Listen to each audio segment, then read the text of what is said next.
स्वतंत्रता दिवस की ढेर सारी शुभकामनाएं। आज के इस राष्ट्रीय पर्व में हम लोग अपने राष्ट्रीय ध्वज को फहराते हैं और साथ ही अपने राष्ट्रीय आंदोलन और स्वतंत्रता संग्राम के ऊंच आदर्शों और गौरव को याद करते हुए इस स्वतंत्रता को अक्षुण्ण बनाए रखने की स्वयं से वादा करते हैं। इस अवसर पर हम लोग राष्ट्रीय ध्वज को फहराते हैं। तो राष्ट्रीय ध्वज का इतिहास क्या है, तो हम लोग आज राष्ट्रीय ध्वज की थोड़ी सी बात करेंगे। राष्ट्रीय ध्वज सबसे पहले 1906 में कलकत्ता में राष्ट्रीय ध्वज कलकत्ता के पारसी बागान चौक पर एक ध्वज फहराया गया था। सबसे पहले 1906 में 7 अगस्त 1906 को कलकत्ता के पारसी बागान चौक पर एक ध्वज फहराया गया था। 1905 में बंगाल विभाजन हुआ और बंगाल विभाजन के विरोध में एक राष्ट्रीय आंदोलन उठ खड़ा हुआ और उसी दौरान यह ध्वज फहराया गया था, जो कि 3 रंग का था। 3 रंग उसमें लाल, हरा और पीला, ये 3 रंग थे। फिर 1907 में जर्मनी के स्टटगार्ट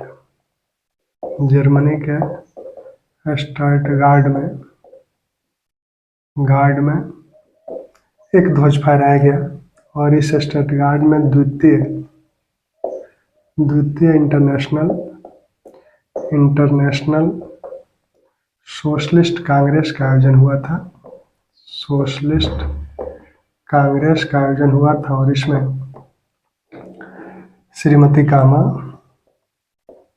श्रीमती कामा और राणा 2 प्रतिनिधि इसमें भाग लिए थे। सरदार सिंह जी, रेवा भाई राणा और श्रीमती कामा इस कांग्रेस में भारतीय प्रतिनिधि के रूप में भाग लिए थे और वहीं श्रीमती कामा ने एक ध्वज को स्टटगार्ट में फहराया था। वह भी ध्वज 3 रंग का था, लाल, हरा और पीला। किसी भारतीय द्वारा विदेश में भारतीय ध्वज को फहराए जाने का ये पहला उदाहरण है, पहला अवसर है जब किसी भारतीय द्वारा भारत के ध्वज के रूप में एक ध्वज को फहराया गया था। ये द्वितीय इंटरनेशनल सोशलिस्ट कांग्रेस था। प्रथम इंटरनेशनल सोशलिस्ट कांग्रेस 1904 में हुआ था। प्रथम इंटरनेशनल सोशलिस्ट कांग्रेस का आयोजन 1904 में आमस्टरडम में हुआ था और उसमें दादा भाई नौरोजी ने भाग लिया था। और इस द्वितीय इंटरनेशनल सोशलिस्ट कांग्रेस में श्रीमती कामा और राणा ने भाग लिया था और यहीं पर एक ध्वज फहराया गया था। तो पहला ध्वज 1906 में कलकत्ता के पारसी बागान चौक में फहराया गया। दूसरा ध्वज 1907 में जर्मनी के स्टटगार्ट में फहराया गया। दोनों ध्वजों का डिजाइन लगभग एक ही समान था। 1906 का कलकत्ता का जो ध्वज था यह भी 3 रंग का था। 3 रंग का यह भी था और 3 रंग का यह भी था। थोड़ा सा अंतर यह था कि इसमें जो 1907 में फहराया गया, इसमें हरी पट्टी जो है वो नीचे थी, हरी पट्टी इसमें नीचे थी, पीला दोनों में बीच में था और लाल इसमें लाल नीचे था, पीली पट्टी इसमें भी बीच में है और हरा ऊपर है। ठीक, इन दोनों में बीच में पीली पट्टी में वंदे मातरम लिखा गया था। वंदे मातरम लिखा हुआ था, इसमें भी वंदे मातरम लिखा हुआ था। दोनों में बीच में वंदे मातरम लिखा हुआ है। ऊपर इसमें 8 कमल बने हुए हैं, अर्धखिले कमल बने हुए हैं। इसमें भी सप्तऋषि माना जाता है कि सप्तऋषियों को दर्शाया गया है। लाल और हरा ये एक तरह से भारत के जो 2 प्रमुख संप्रदाय थे, हिंदू और मुस्लिम, उनके प्रतीक के रूप में इसको रखा गया था। ठीक, तो ये दो ध्वज उस समय जो कल्पित किए गए थे वो ये थे। फिर 1917 में तिलक और एनी बेसेंट द्वारा 1916 में जो होम रूल आंदोलन की शुरुआत की गई थी, तो उस होम रूल आंदोलन के दौरान होम रूल आंदोलन के दौरान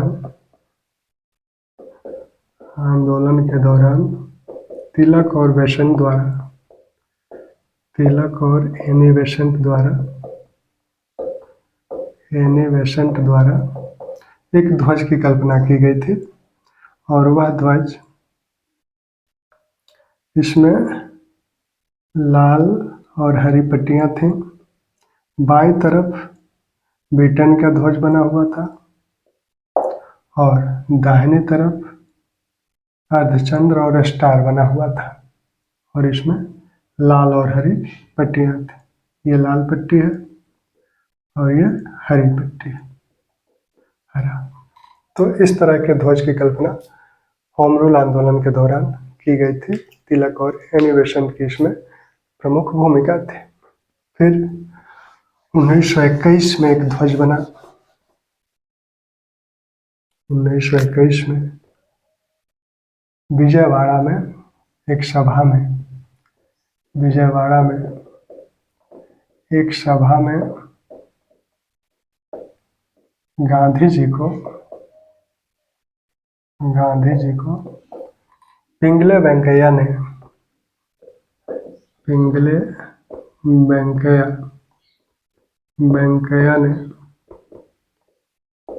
एक ध्वज प्रस्तुत किया।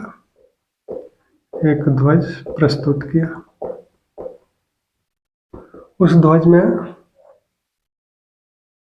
दो पट्टियां थी, मुख्य रूप से लाल और हरा,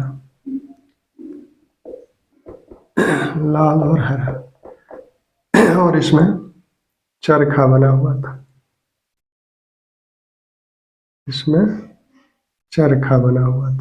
लाल और हरा पट्टियां थी, इसमें चरखा बना हुआ था।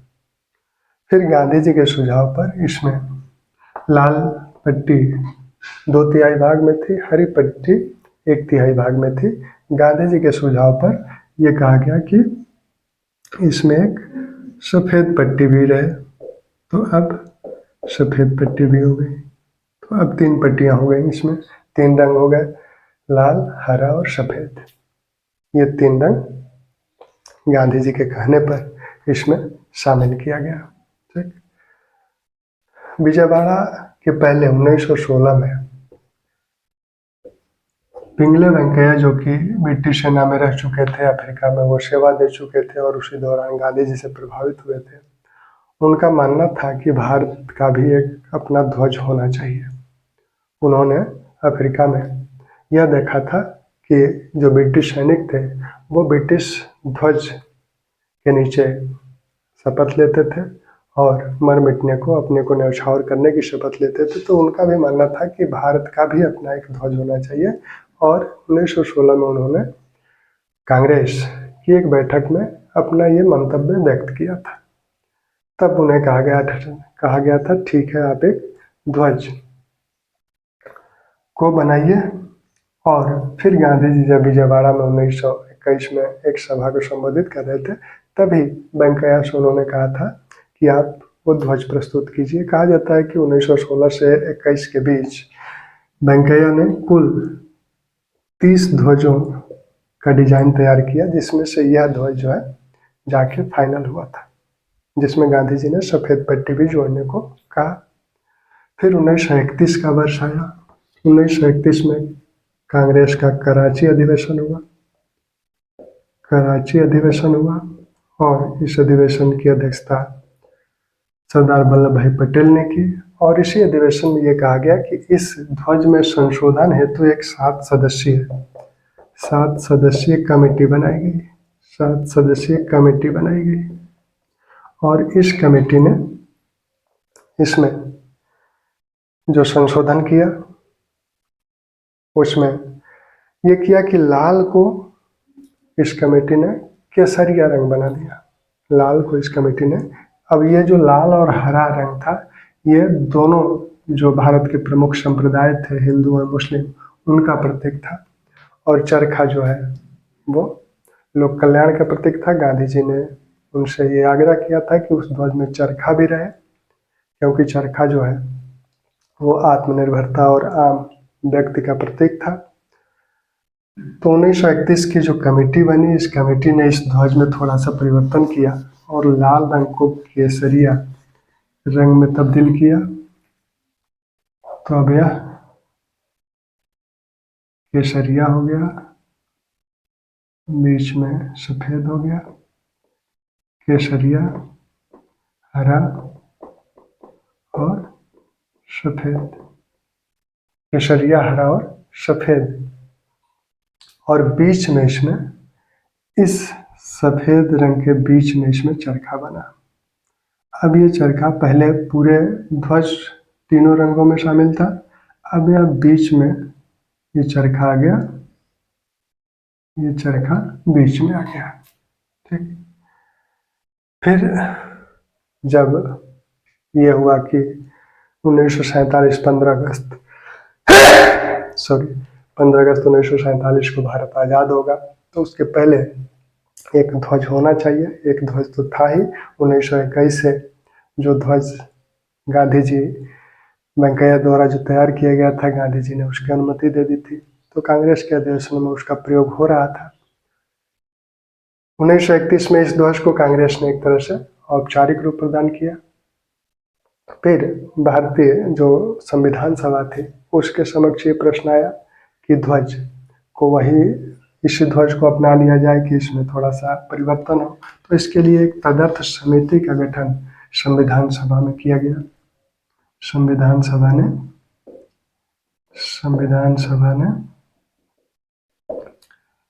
ध्वज राष्ट्रीय ध्वज तदर्थ समिति का गठन डॉक्टर राजेंद्र प्रसाद की अध्यक्षता में किया। समिति का गठन डॉक्टर राजेंद्र प्रसाद की अध्यक्षता में किया। डॉक्टर राजेंद्र प्रसाद की अध्यक्षता में किया। और इस समिति ने जिस ध्वज को प्रस्तुत किया, वह आज का ध्वज है, जिसका प्रयोग हम लोग करते हैं। केसरिया, सफेद और हरा। केसरिया सबसे ऊपर, सफेद और हरा। इसमें बीच में चरखा की जगह अब अशोक चक्र को शामिल किया गया। सारनाथ के अभिलेख पर जो अशोक चक्र है, उसको इसमें शामिल किया गया। इसमें 24 तिलियां हैं, जो कि गतिशीलता का प्रतीक है, समय की गतिशीलता का प्रतीक है। और हरा रंग बलिदान और साहस का प्रतीक है। केसरिया रंग बलिदान और साहस का प्रतीक है। सफेद रंग शांति का प्रतीक है, सत्य का प्रतीक है। और हरा रंग हमारी जो विश्वास और शक्ति का, हरा रंग विश्वास और शक्ति का प्रतीक है। तो ये तीन रंग अंत में जाकर 22 जुलाई 1947 को संविधान सभा ने इसे फाइनल किया, इस ध्वज को फाइनल किया, जो कि हमारा राष्ट्रीय ध्वज है। अब राष्ट्रीय ध्वज का अपमान ना हो, उसके लिए कुछ नियम बने। और सबसे पहले राष्ट्रीय ध्वज का प्रदर्शन, प्रतीक एवं नाम अनुचित प्रयोग का निवारण अधिनियम 1950 बना। राष्ट्रीय ध्वज का प्रदर्शन, प्रतीक व नाम, राष्ट्रीय ध्वज का प्रदर्शन, प्रतीक व नाम अनुचित प्रयोग निवारण अधिनियम, प्रयोग निवारण अधिनियम 1950 बना। फिर 1971 में राष्ट्रीय गौरव के अनादर पर रोक अधिनियम बना। राष्ट्रीय गौरव के अनादर पर रोक अधिनियम 1971 बना। और भारतीय ध्वज संहिता 2002 में बनी। भारतीय ध्वज संहिता 2002 में बनी। फिर इसमें कुछ चीज़ें 2022 में जोड़ी गई, 2021 में, दिसंबर 2021 में जोड़ी गई। पहले यह था कि जो हमारा ध्वज होगा वो हाथ से बुना गया या काता गया होगा। वह रेशमी हो सकता है, सूती हो सकता है, ऊनी हो सकता है। जब हर घर तिरंगा अभियान 2022 में शुरू किया गया, हर घर तिरंगा अभियान 2022 में शुरू हुआ, तब ये कहा गया कि अब जो हमारा राष्ट्रीय ध्वज है वो पॉलिस्टर के कपड़े का भी हो सकता है, मिल का बना हुआ भी हो सकता है। जो हमारे ध्वज की लंबाई चौड़ाई का अनुपात है 3:2 है, उसे हम लोग जानते ही हैं। तो अब यह पहले यह था कि प्रत्येक कोई भी नागरिक राष्ट्रीय ध्वज को नहीं फहरा सकता, लेकिन सर्वोच्च न्यायालय में भारत संघ बना नवीन जिंदल नामक एक वाद आया। भारत संघ बना नवीन जिंदल, भारत संघ बना नवीन जिंदल वाद में सर्वोच्च न्यायालय ने कहा कि नवीन जिंदल एक कंपनी के डायरेक्टर थे। वो अपने कार्यालय में राष्ट्रीय ध्वज को फहराते थे, तो सरकारी अधिकारियों ने उस पर रोक लगा दिया। तब उस उच्च न्यायालय गए और उन्होंने कहा कि ये हमारी अभिव्यक्ति का मामला है और कोई ऐसा कानून नहीं है जो मना करता है राष्ट्रीय ध्वज को नागरिकों को फहराने से।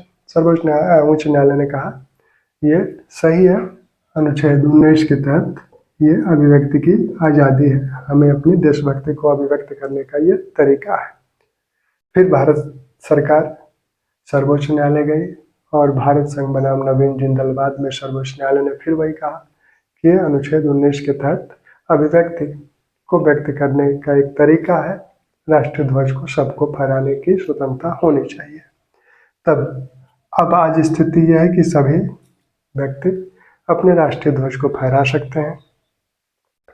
1921 में यह परिवर्तन किया गया कि अब ध्वज किसी भी कपड़े का हो सकता है।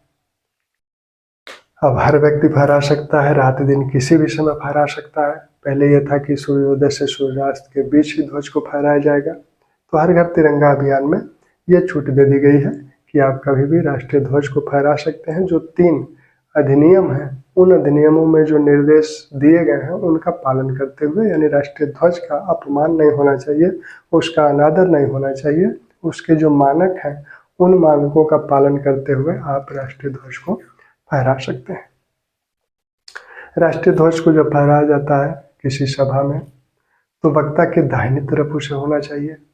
जब विभिन्न देशों का ध्वज एक साथ फहराया जाए तो सभी ध्वजों की ऊंचाई जो है वो समान होनी चाहिए। संयुक्त राष्ट्र संघ का जो ध्वज फहराया जाता है, अगर भारतीय ध्वज के साथ संयुक्त राष्ट्र संघ का ध्वज फहराया जाए तो वह किसी भी तरफ हो सकता है, और अन्य देशों के साथ जब भारतीय ध्वज को फहराया जाता है तो भारतीय ध्वज को दाहिनी तरफ रखा जाता है। ठीक, ध्वज को आधा झुकाने की भी परंपरा है। जब शोक व्यक्त किया जाता है, जैसे राष्ट्रपति, उपराष्ट्रपति या प्रधानमंत्री की मृत्यु अगर होती है, तो राष्ट्रीय शोक की घोषणा होती है और उसमें पूरे देश में ध्वज को आधा झुका दिया जाता है। वही अगर कैबिनेट मंत्री का देहांत हुआ हो तो दिल्ली में, राष्ट्रीय राजधानी में ध्वज को आधा झुकाया जाता है और राज्य की राजधानियों में उसे आधा झुकाया जाता है। यदि संघ के राज्य मंत्री, उपमंत्री का निधन हो तो दिल्ली में उसे आधा झुकाया जाता है। राज्यपाल, उपराज्यपाल, मुख्यमंत्री का निधन होता है तो समस्त राज्य में ध्वज को आधा झुकाया जाता है, और राज्य के मंत्री का निधन होता है तो ध्वज को राज्य की राजधानी में आधा झुकाया जाता है। लोकसभा और मुख्य न्यायाधीश के देहांत के समय दिल्ली में ध्वज को आधा झुकाया जाता है। जिन लोगों की गाड़ियों पर ध्वज लगाने का नियम है उसमें राष्ट्रपति, उपराष्ट्रपति, प्रधानमंत्री, कैबिनेट मंत्री, मुख्यमंत्री, राज्य के मंत्री, मुख्य न्यायाधीश, सर्वोच्च न्यायालय के न्यायाधीश, उच्च न्यायालय के मुख्य न्यायाधीश, उच्च न्यायालय के न्यायाधीश, ये लोग अपनी गाड़ियों पर राष्ट्रध्वज को लगा सकते हैं। ठीक, तो ये ध्वज संबंधी कुछ बातें थी, तो उसको हम लोगों ने देखा। पुनः एक बार स्वतंत्रता दिवस की आप लोगों को ढेर सारी शुभकामनाएं।